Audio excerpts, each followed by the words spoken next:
It's showtime.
Hello, cadets. Welcome to another episode of the Big Monster Briefing Room.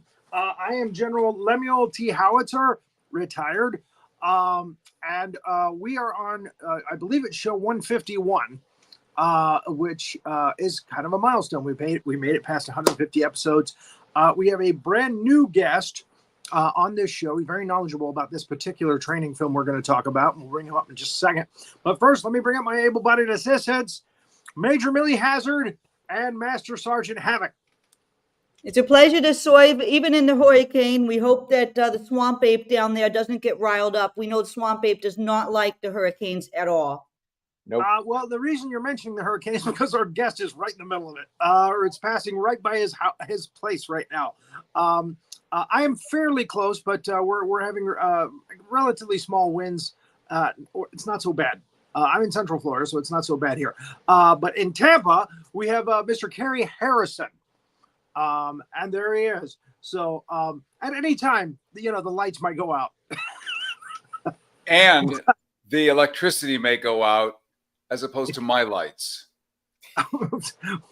Again, hopefully a tree doesn't come crashing through the window. Either way, not good. So we admire your bravery for being here for your first time on the show here.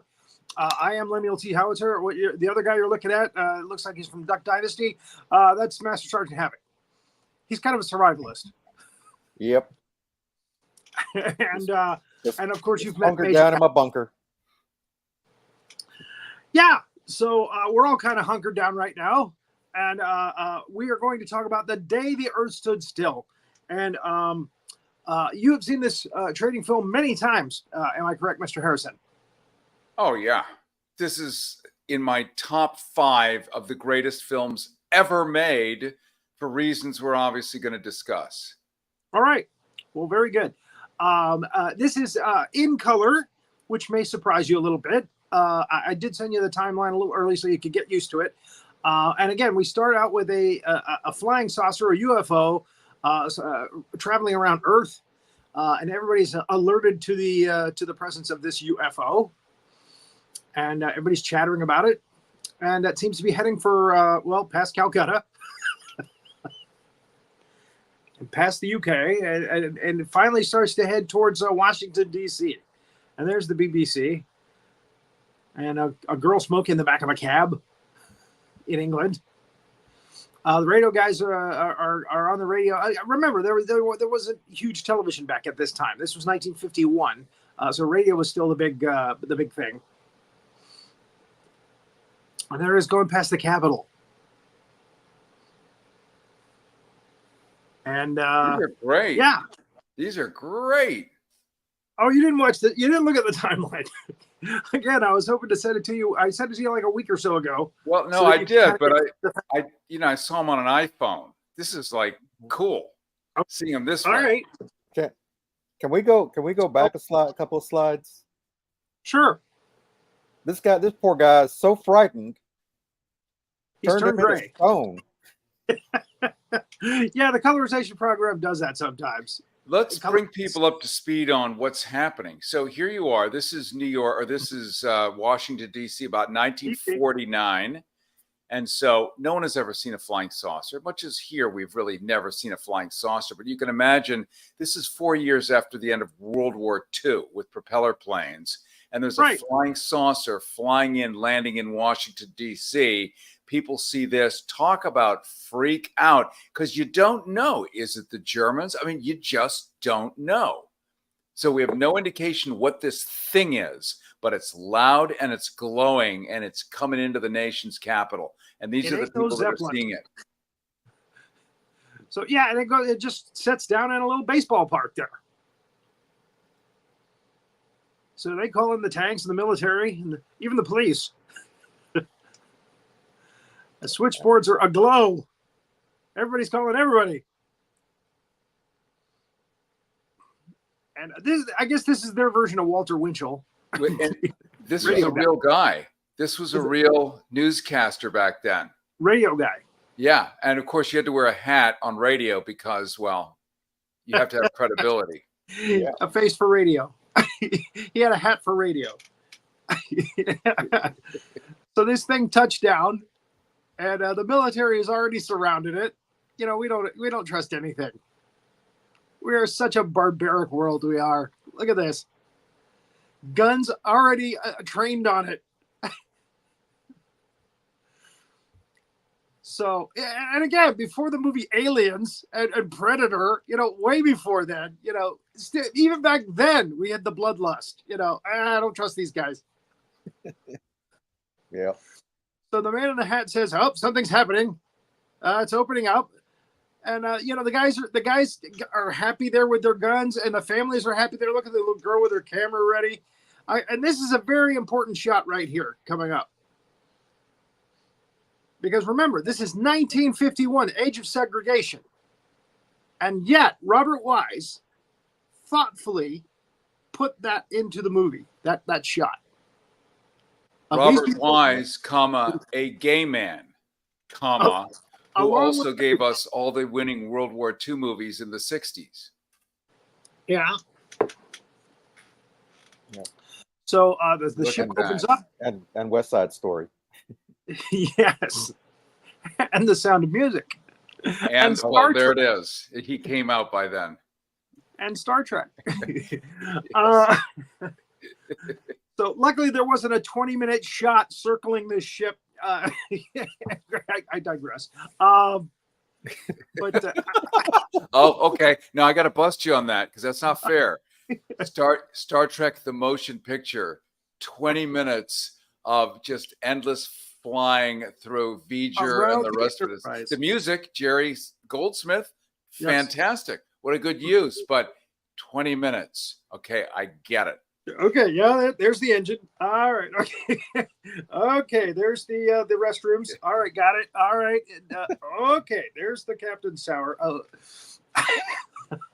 Yeah, that was just way too long. That was a movie that probably could have been an hour and 45 minutes and didn't need an intermission.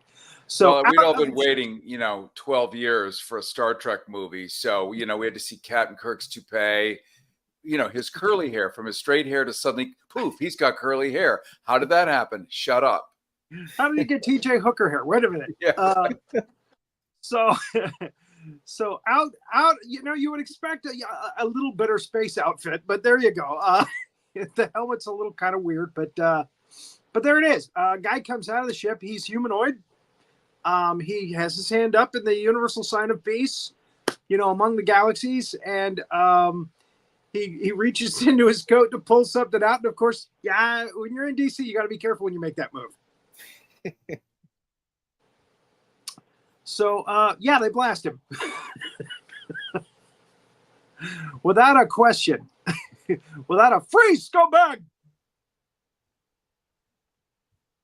And, they take him down. Yep. Shoot first, don't ask questions. And whatever it was that he had, whether he be a weapon or what have you, it broke. And as it turns out, ironically, it was supposed to be a cure for all disease. So we blew that one. And then we get the wonderful head take where everybody looks up at the same time and sees Gort. Ooh. Now, this program makes Gort gold. He's a gold robot. the ship looks kind of gold too. And he comes out now. Wonderful music by Bernard Herrmann. You know,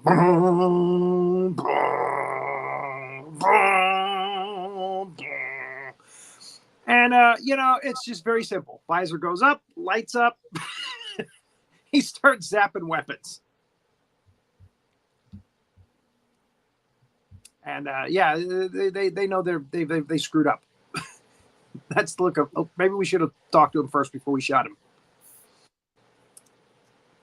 And yeah, in 1951, can you imagine kids watching this movie for the first time, freaking out? Never seen anything like this. And still today, if something, a 6'5" fully metal robot came with a visor slit up and it was just black in there with a light moving back and forth, fired a laser, melting tanks, we would freak. Drones can't even do this yet. So remember, this is also the beginning of the Cold War. So we are now in a full nuclear rush against the Russians to build nuclear weapons. No longer atomic bombs, but we're now into hydrogen bombs. And this is an anti-war movie, not to get that far yet, but that's sort of why the military is on hard alert. Why? Got it. Yes, most definitely. So yeah, he zaps their guns. They disappear. He zaps a tank. These guys have just enough time to get out of it before it disappears. Or actually, it kind of smolders down into a bunch of goo.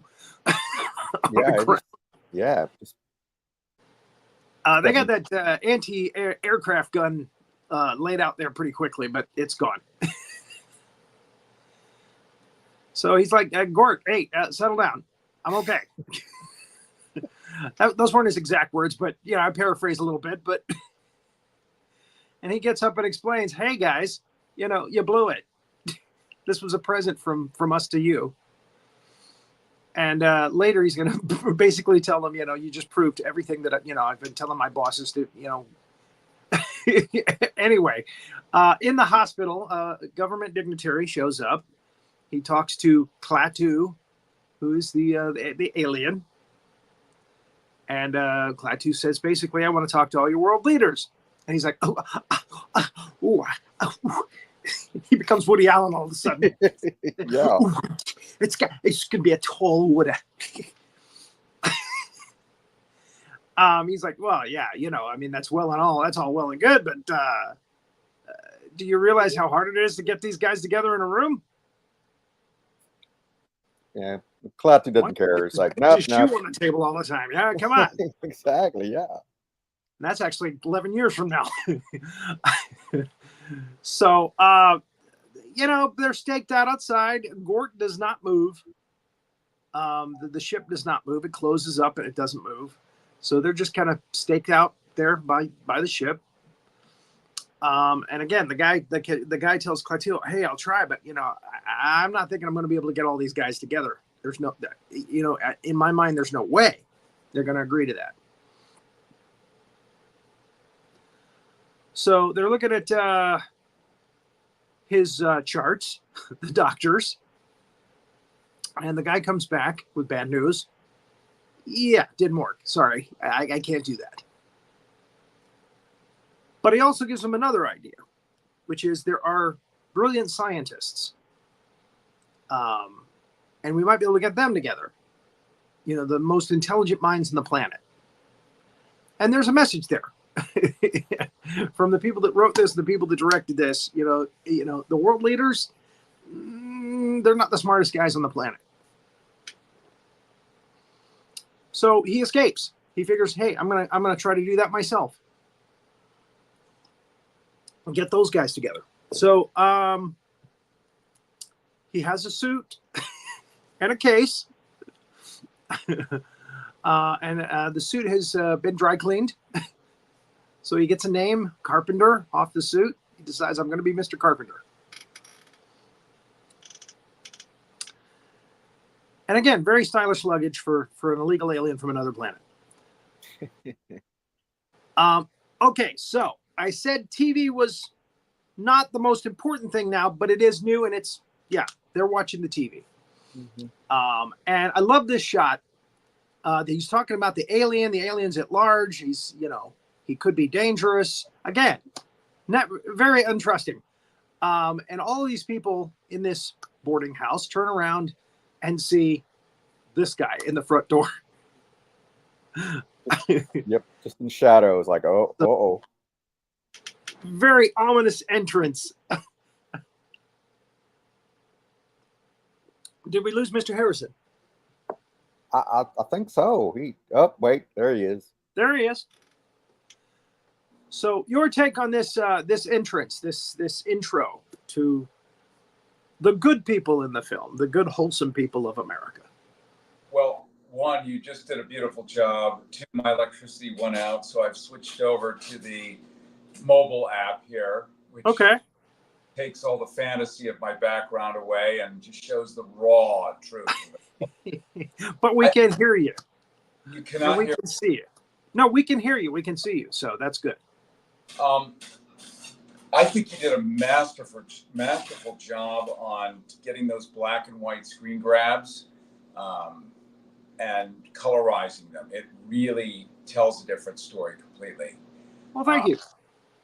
The power of this movie is I think part of it is the terror of Gort, the robot. And the robot was sent in order to send a warning.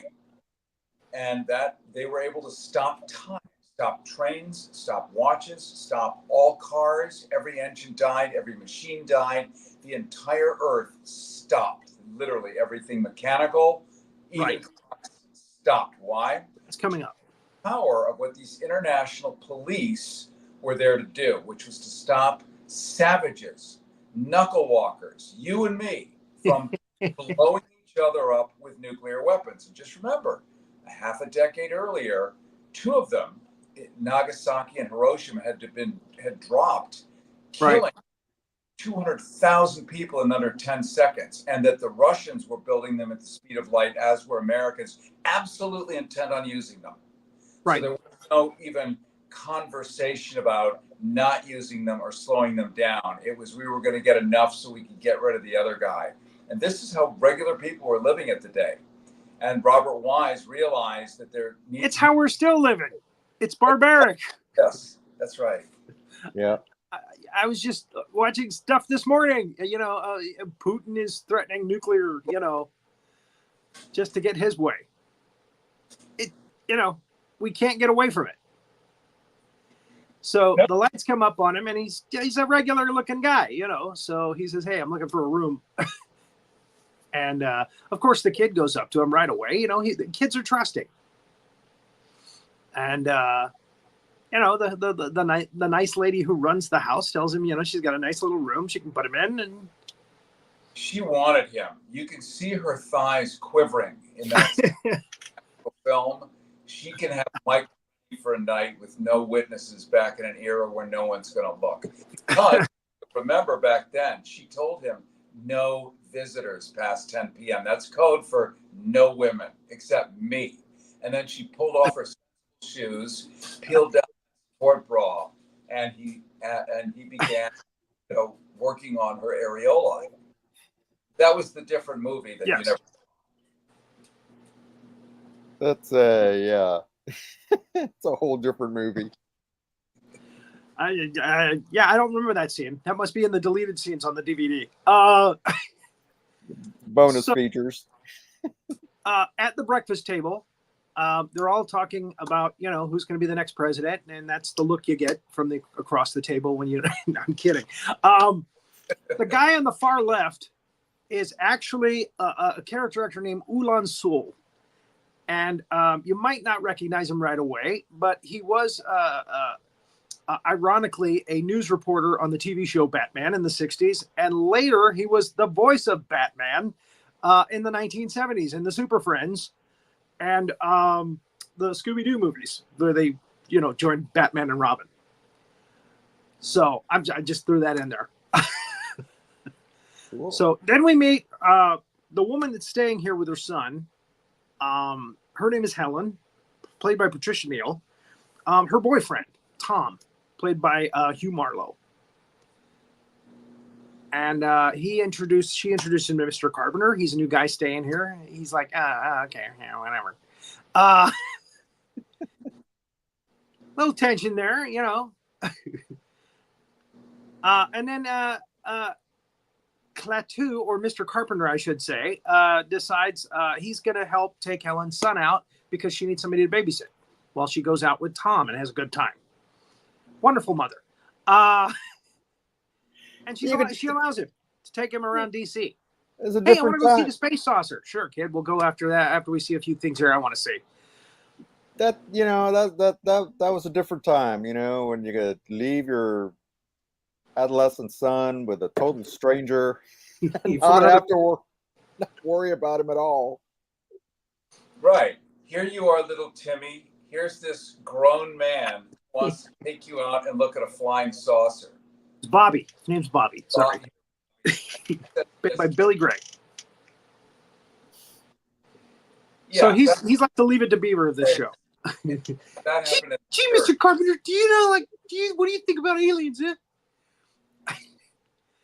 So he takes him to the Lincoln Memorial, and that kind of changes Klaatu's view of who we are, because there are some good people on this planet, some great people, Great people, not just the people that are in charge today. On both sides. So this actually kind of saves the planet, I think. He goes to a couple of these shrines that show, you know, heroic men who did brave things for good. And Klaatu's like, oh, okay, well, maybe I'll give this a second thought before we completely eliminate and destroy this planet. Then he finally takes the kid to see the saucer. And the colorizations, for some reason, turn Bobby pink in that slide. I'm not sure why. So now,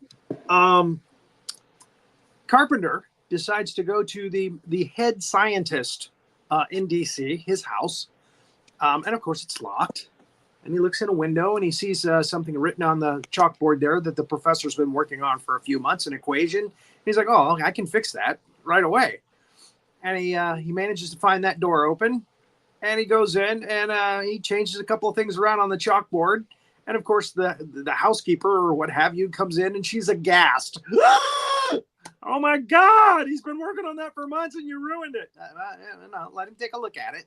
And why would the housekeeper know? Like, what does she know about mathematical equations?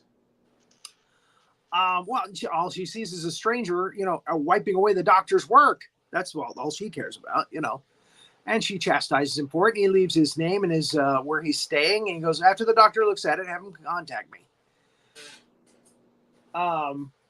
Which she agrees to do.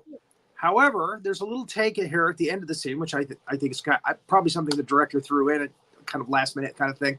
She goes to the board and it looks like she's going to erase what he did. And she turns around and he's at the door there and he's like, and by the way, don't erase what I did. I'm going now.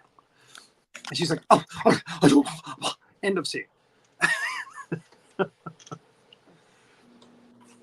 So, and the professor who lives in this house, is played by Al Jaffe, who was big at the time for the Dr. Ben Casey show. A fine actor. He sends somebody to go pick up Mr. Carpenter because obviously Carpenter has solved his equation in just a matter of minutes, if not seconds. And again, he's been working on it for months. So Bobby answers the door. The government man goes, hey, you know, we're looking for Mr. Carpenter. He left his card. Oh, gee, yeah, he was, oh, okay, we'll get him. I think this kid is still alive today. He's probably the only one still alive from this picture. Of course, Patricia Neal went on to marry author Roald Dahl, who wrote adult and children's stories. That's how she lived out her life. And in this movie, she's a great leading lady. And she was famous in the Truman Capote book, Breakfast at Tiffany's. Really? She was the lead character, one of the lead characters, lead women, who had been, basically was the sugar mama for George Papard before he met, whatever her name was. who everyone loves. Audrey Hepburn. Yes. So Patricia Neal was the rich socialite New Yorker, and she cast. That's right. Yeah. Fairly soon. Sorry, after. every time I think about that film, I think about Mickey Rooney as the terrible, as the Japanese name for. Yikes! What a shame! Such a great movie is tarnished by such a wrong decision. I don't know. I hear the Trump campaign is playing it on a loop. Oh, there you go.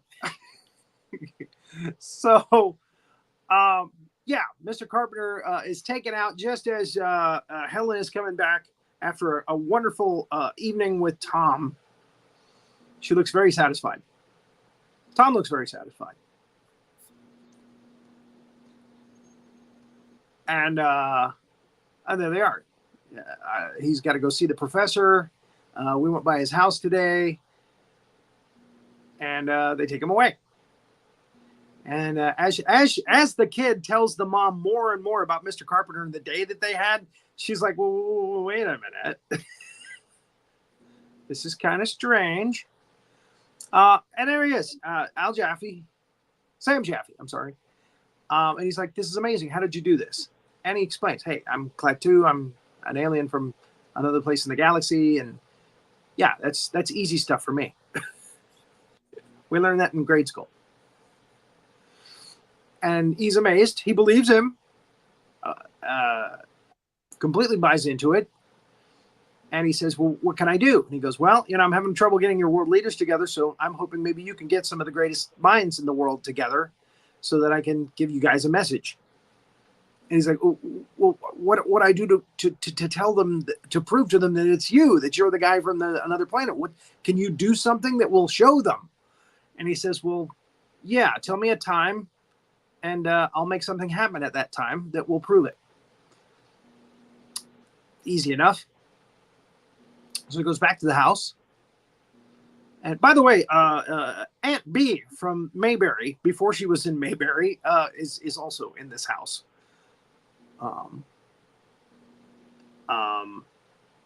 Frances Bavier is her name. She played Mrs. Barley. So again, the mother talks to Bobby about Mr. Carpenter, and she's starting to believe, hey, wait a minute, maybe this Mr. Carpenter is the alien. She's starting to get kind of a feeling that maybe he's the alien that everybody's looking for. But they don't have proof yet. What she doesn't realize is the alien gave her son like diamonds that are really, really precious. They're not from this earth, so they are very rare and worth a lot of money. And he says, hey, can I borrow your flashlight?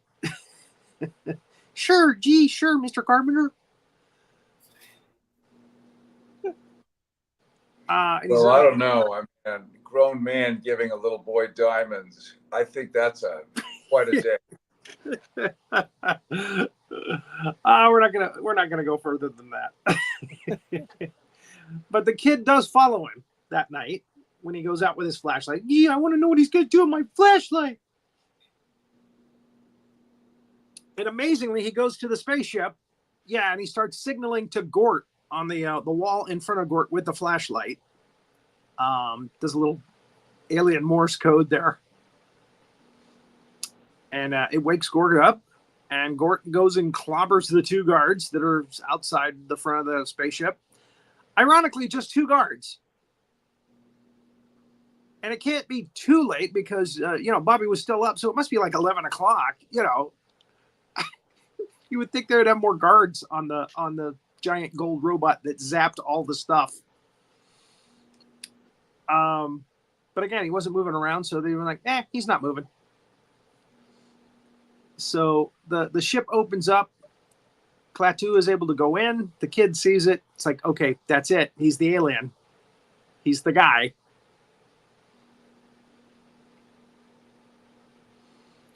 He sends a little message back to home. Hey, here's what I need you to do at high noon tomorrow, or whatever the time was. I can't remember what the time was. Yeah, it's noon. And the kid goes home. And when his mom comes in, again, out with Steve. Tom Stevens is his name. Out with Tom again. What a hoe. Exactly. Sorry. Brought you diamonds. And then, yeah, Tom goes up. Here's a guy that's not even like in the running for this kid's father. And he goes up in the kid's room and starts tearing the place up looking for something. And he finds the diamonds. He takes them down and shows them to Helen.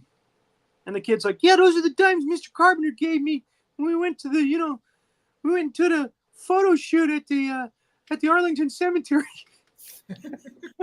Sorry. I shouldn't have gone there. I did. Photo shoot. A woman tried to stop us, but we just kind of pushed her out of the way. So he goes, I'm going to have somebody check these and tomorrow. And then tomorrow at high noon, Mr. Carpenter goes and sees Helen at work and says, here, let's get in this elevator together. And everything shuts down at high noon. I mean, everything. All the cars stop. All the police motorcycles stop. Everything just shuts down. Like he says, clocks, everything shuts down, stops dead in its tracks, right then and there. So nothing moves. Even in Paris. Even the Arc de Triomphe didn't move. It didn't move. It There's was stuff going around it. All stops. The Louvre doesn't move. And this again, as you said, we're in the middle of Cold War, so they wanted to show the effects in Russia as well. So there they are going, hey, nothing's moving. Is this the Americans? Or it's just another day in Russia. Nothing sells. Nothing. Nothing's moving. And this poor guy out on the lake fishing. Damn, the wife's going to kill me. I can't get this engine started.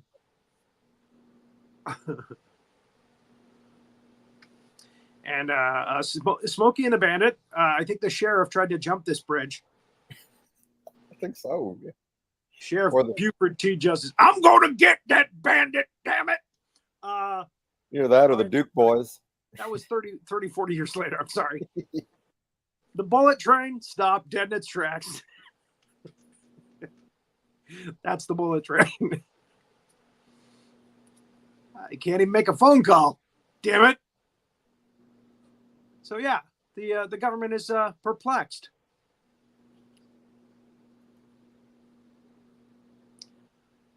So now at the shop where Tom is checking into the diamonds, the guy is like, "Oh, this is very rare. I've never seen anything like it. Oh, I want to check this a little more." And then every 15 minutes later, I guess, everything comes back on. And, they're smoking a cigarette. I know, it always goes down to the gutter. Can you play any harmonica tunes? There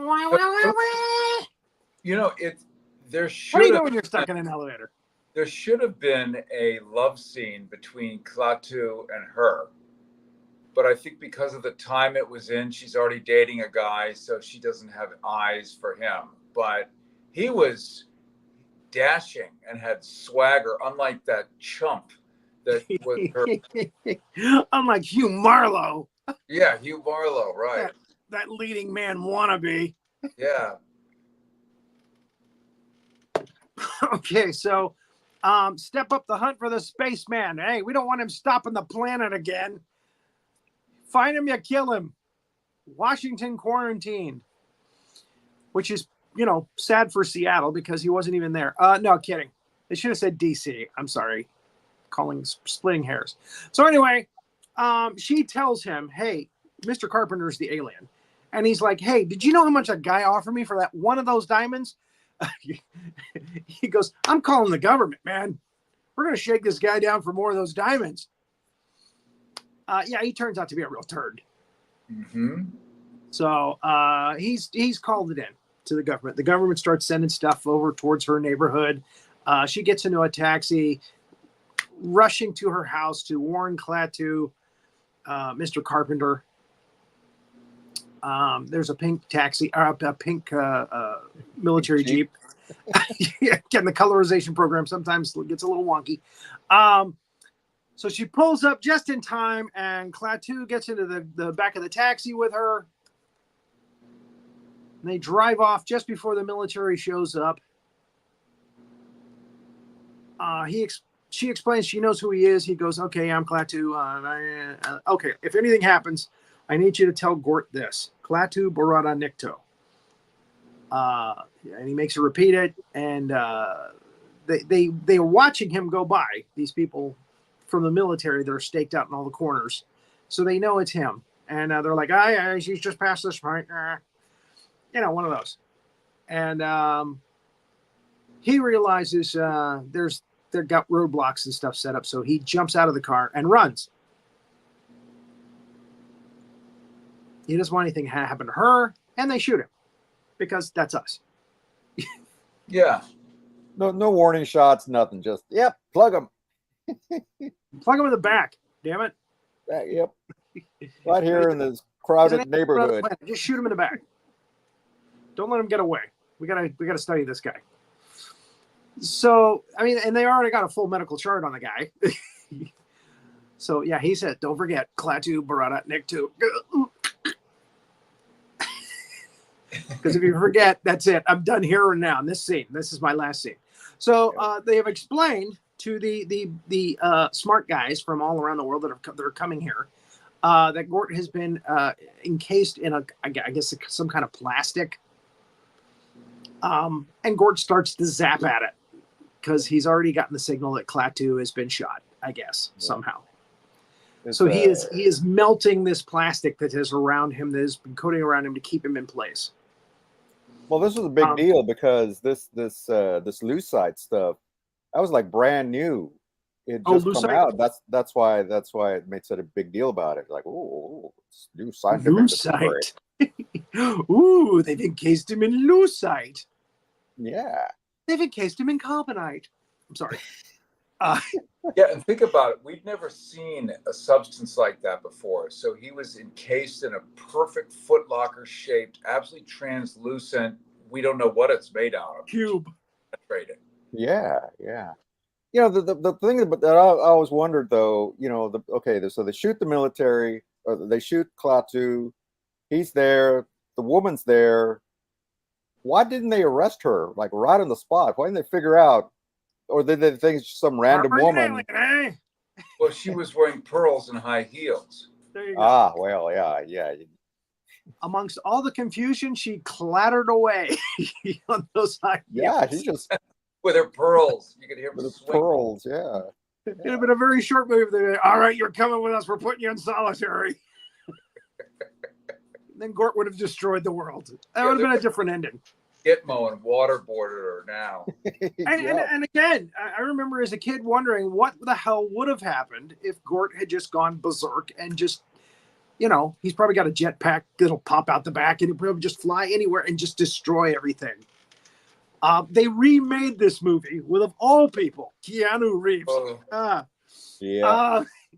And in that movie, they were talking about Gort was nanotechnology. Sorry.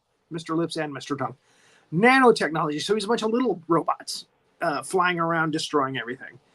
So they but that was not the kind of way I envisioned Gort rampaging and destroying stuff anyway.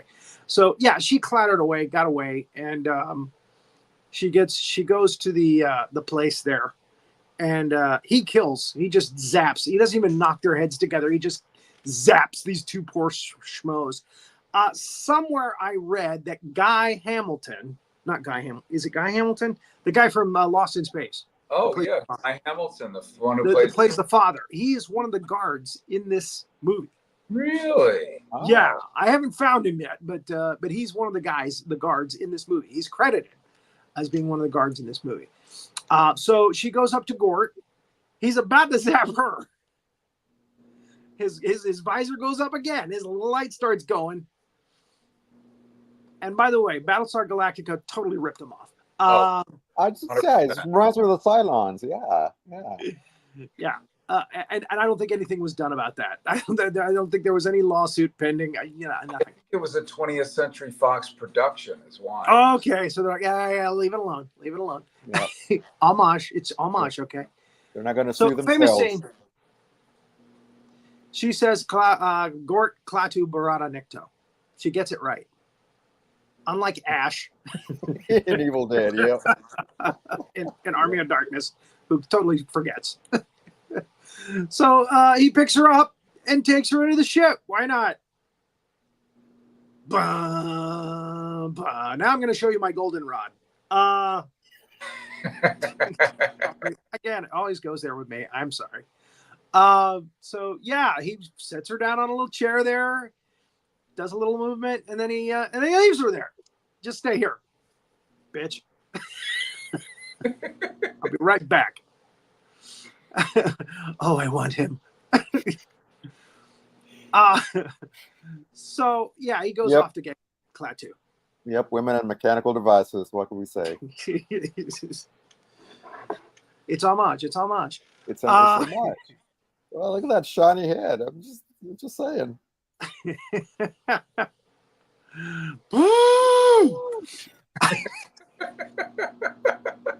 What was the robot that did that? Oh, it was John Candy played a robot in Heavy Metal. In Heavy Metal. Yeah, it was a little, Fully functional. My parents wouldn't understand. So he zaps the wall and pulls Klaatu out. Luckily, it doesn't go through the other wall and alert the police up front. Hey, is that a laser going through here? And he takes him back to the ship. And his coat is pink again. Must be the lighting. And I've seen people's ceilings like that with the circular. Anyway. Just decorating. The skylight there. Now, a whole bunch more people are outside this spaceship now. Now, Gort just came in with Klaatu. So maybe this whole thing inside the ship took longer than we thought, bringing him back to life. But he does come back to life, and she seems very happy about that. And I know I've got bullet holes in my jacket, but here I am. Look at her. Are you Jesus? And I can walk on water too. Space Jesus. She comes out of the ship. She goes and joins the scientists. Sam Jaffe's there with the most brilliant minds of the world.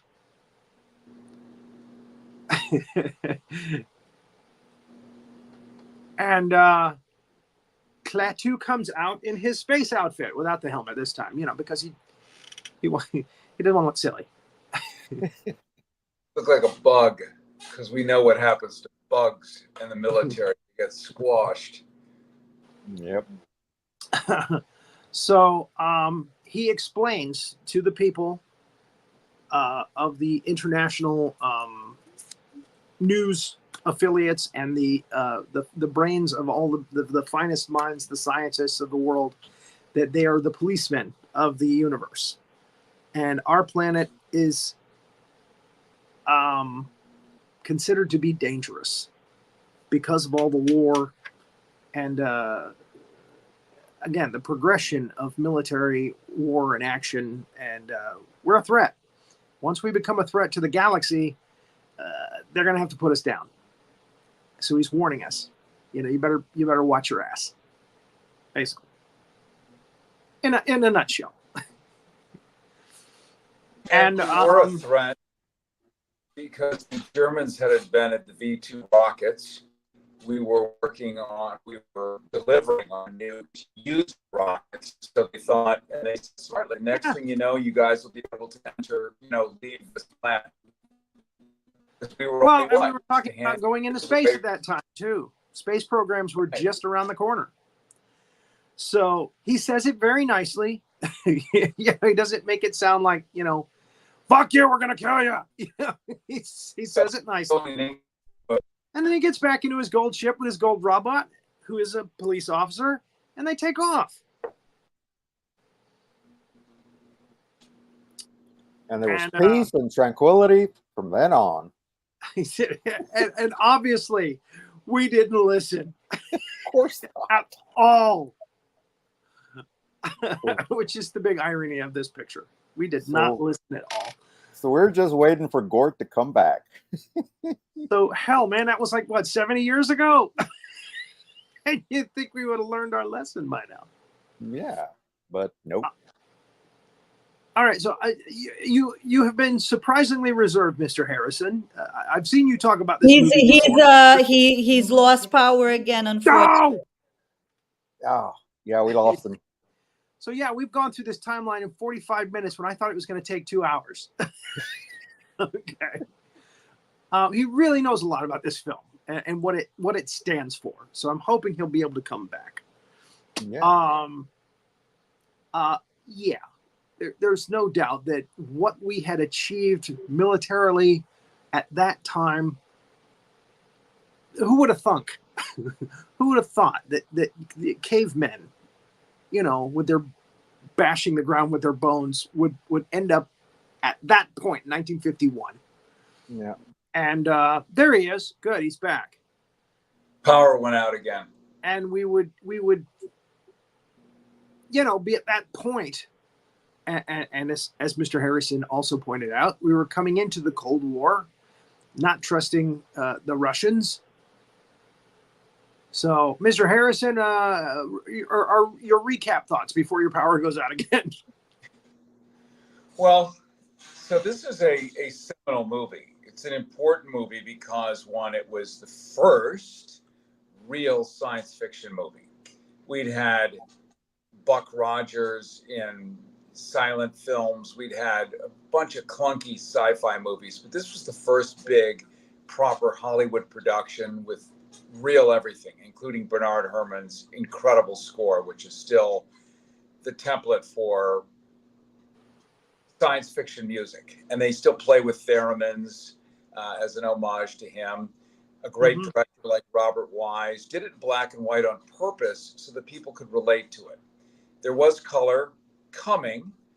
Marilyn Monroe movies would be in color. A lot of other movies would be in color, but he felt black and white would really capture the sort of grimness and gravitas of it. It was also very risky at the time because anything that shows or even considered the notion of peace while you're dealing with the friggin' Russians was un-American, just completely un-American. And so it was kind of a pacifist message. But that's why you had the external force of the galactic police saying, you guys can battle it out all you want, but you become a threat to the rest of us because your weapons are out of control. You cannot contain them. And think about it later in 1989 when director who gave us the director of The Abyss, who also gave us Titanic, who gave us James Cameron. James Cameron, yeah.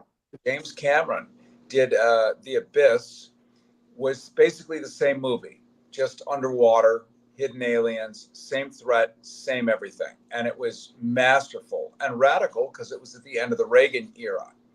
And these things had to be done when you had a government that really was hell-bent on actually nuking the Russians. And it was going to happen. And everyone knew they were going to die. So it's interesting because the news media in the U.S., though we did have Walter Cronkite, so we did have something resembling much more like responsible journalism, still didn't put stuff in context and where people could really wrap their head around it. Maybe not until the Vietnam War. Then the news media realized they had to actually put it in context. So the Cold War was just, we're building this, they're building that, they say this, we're saying that. And people were freaked out. So it took Hollywood, as it often does, with TV shows. They may be 5 years later, but people kind of wake up to what's really going on because it can express the truth of it. And this movie was the truth of it, that this stuff was out of control. Now, what a lot of us don't know, because we're certainly not taught this in school, but Harry Truman, the atom bomber, was building 460 nuclear weapons with 100% aim on dropping them on Moscow. And this is right after Hiroshima and Nagasaki. He signed an order for immediate production. And this was going to happen. And happily, it didn't, or we'd all be dead. But we were that close. Full ramp up production. That was cool. We did it to the Japs. Now let's just completely get rid of the Russians. And they were being built. And it didn't happen. And it didn't happen because movies like this came out. This came out a little bit after, but people knew because people do know shit. And they make movies and they talk about it. Failsafe, the movie, came out and created a whole new failsafe program in the Air Force because we knew there wasn't one yet. So hooray for Hollywood in a lot of ways, for the knuckle-dragging, generally clumsy mediocrity that it may be seen. Somehow the Kardashians elevated to kings and queens, and you roll your eyes and say, this can't be real. There are, as we've seen on Netflix, as we've seen on AMC, as we've seen on HBO and other places, well-written, razor-sharp analyses of what's going on that we can relate to that actually answer many of the questions we don't see on our news. So Robert Wise, Giant Balls, put out a movie like this, and it was not necessarily well-received. They thought he was a crypto-commie, right? Just like Gene Roddenberry, they thought he was a crypto-commie. Star Trek tanked when it first came out. It was like, are you fucking kidding? You're going to put a commie on the same bridge with a black woman as an officer? Are you crazy? What happened during Star Trek to Nichelle Nichols is... Who's steering that ship? Is that a Jap? Yeah. You know, the Russian didn't come until, what, the second season, right? Yeah. Chekhov? They added him because he looked like Davy Jones Yep. from the Monkees. He did, didn't he? Kind of. Davy Jones looks way better, admittedly. But you're right. Yeah. I mean, when they took one look at Spock, Well, you got to be kidding us. hello? Well, when they He started, looked like Satan. when all the promo material came out first, they airbrushed his ears. They rounded off his ears because they were like, oh, I can't have some guy with pointed ears. People think he's the devil. Well, more than a guy, he was Hebrew. He was Hebraic. This whole thing Exactly. is... So here you Yeah. have a pointed ears, Yeah. which is exactly what the Fuhrer said, that they eat babies, boil babies, and they have pointed ears. And that's not what Roddenberry was thinking. But, it falls into the trope and you get screwed. But yeah, you get somebody like J.D. Vance involved, and he spreads the rumor, and before you know it, Yeah, and you got to cover your couch. It's all over Desilu Productions. Throw a tarp over your couch and a few cinder blocks. And I will never forgive you for putting the Kardashians' name in this episode. Anyway, we love having you as a guest, but not the Kardashians, please. Not for any reason. So, one of the things that impressed you about this film, you've told me before, was Gort. Just the sheer simplicity. Are we losing you? No, there you are. I'm back. Okay, you're back. The sheer simplicity and power of Gort. Gort from work.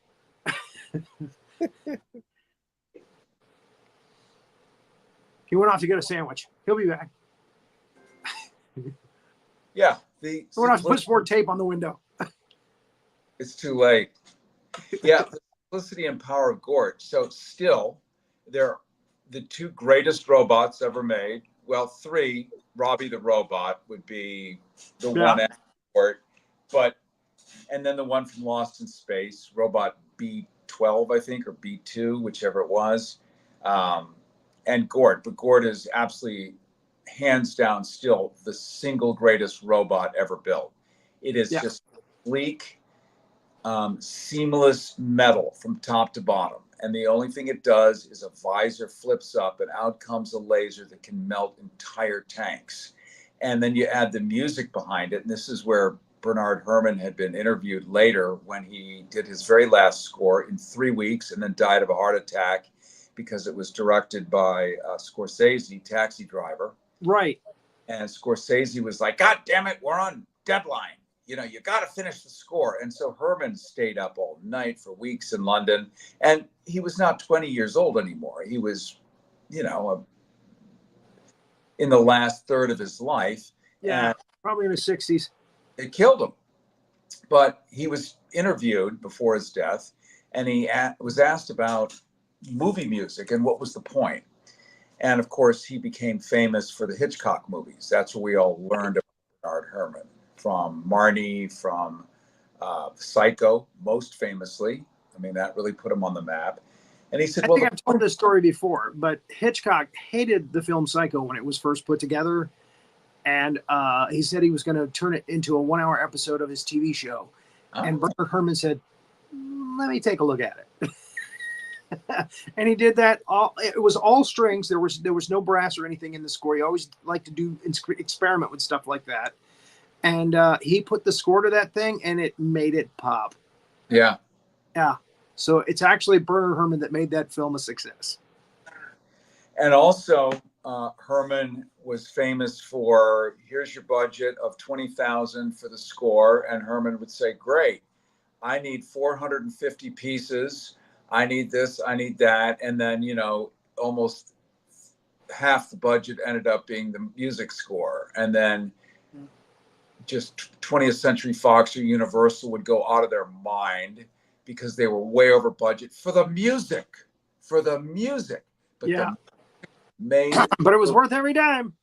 If you take the music away from Jaws, you have a interesting movie. If you take the music out of The Day the Earth Stood Still, it's okay. If you take the music out of Star Wars, it's kind of cool. Add it in, totally different vehicle. And this is one of those movies where the music makes the movie. Yep. Jason and the Argonauts, all brass score. Yeah. And again, just knocked it right out of the park. Yeah. So this movie, it means a lot to a lot of people, I think. Yeah. And again, the producer of the film, and I can't remember his name. We can look it up on IMDb, I guess. He's the one that took the real chance, and Robert Wise, you know. But again, the statement was made. We all saw it. Like you said, it changed things. It changed how the public, the regular guy, how they felt about the escalating military buildup on this planet. It made people realize, made people see. That's right. Yep. All right. Well, we're going to let you hunker down. So that's Drunken Bass. Thank you so much for being on the show, Mr. Harrison. Yeah, we just got a tornado watch, and everything is just starting to go crazy here. Yeah. So thank you guys. Probably should set everything down. Again, I'm not getting a lot of it, so I'm lucky. I'm real lucky. It's passing by, and we're not getting a lot of it, so that's good. Hope you don't. Texas, I'm not sure if they're getting. No, we're good. Just dry heat. Oh, I wish it was dry heat. All right, Major Hazzard. Yes, thank you. I learned a lot. We love having Mr. Harrison here. He's a big superstar. Everybody loves him. You can tune in tomorrow. You can hear him on KPFK, like always, at noon Eastern time. Right, Cary? Yes, or better, watch on Instagram. There you go. Next week starts October. We got actually 6 films. We're going to be showing 6 films in October, 2 in one episode. And next week it's going to be Beetlejuice. So tune in for that. Real excited about that. Then after that, we're going to do The Children of Dracula, Son of Dracula and Daughter of Dracula in one episode. So that's coming up in a couple of weeks. And then some more surprises for Halloween month. So please tune in, especially here on YouTube. That's our place that we love to be on. And again, as you are going through life, keep an eye out for those big monsters. This here is Master Sergeant Havoc. Thank you for watching this episode of the Big Monster Briefing Room. Now, why don't you go ahead and give us a like and subscribe to our channel and ring that notification bell next time big old giant monster comes calling.